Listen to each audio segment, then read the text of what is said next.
आरोप केला की भाजपने पैसे खर्च करून जे आहे ते पैसे देऊन भाजपचे उमेदवार बिनविरोध निवडून आणले. तर आरोप करणारे आरोप करत राहतात. आरोप करणारे लोक आरोप करत राहतात. पण मला असं वाटतं त्यांच्या आरोपात काही तथ्य नसतं. शेवटी निवडणुकीमध्ये जे काही अनौपच होतात तो जो कॅन्डिडेट असतो त्या कॅन्डिडेटवर लोकांचा विश्वास असतो. आणि एवढंच असतं की लोकांना आता विकसित महाराष्ट्राकडे जायचं आहे, विकासाची बाजू स्वीकारायची आहे. त्यामुळं अनेक उमेदवार अनुपस्थित झालेले आहेत.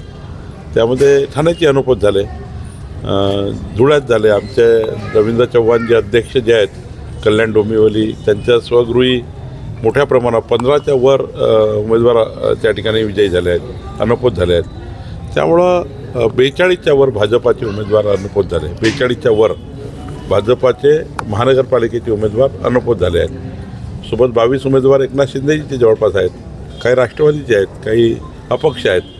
त्यामुळं असं एकच नाही की भाजपाचे झाले आहेत, शिवसेनेचे झाले आहेत, राष्ट्रवादीचे झाले आहेत, काही अपक्ष झाले आहेत.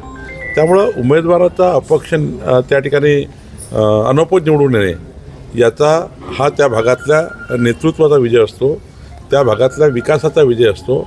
अपोजिशन पार्टी याचं गालबोट लावत असतं.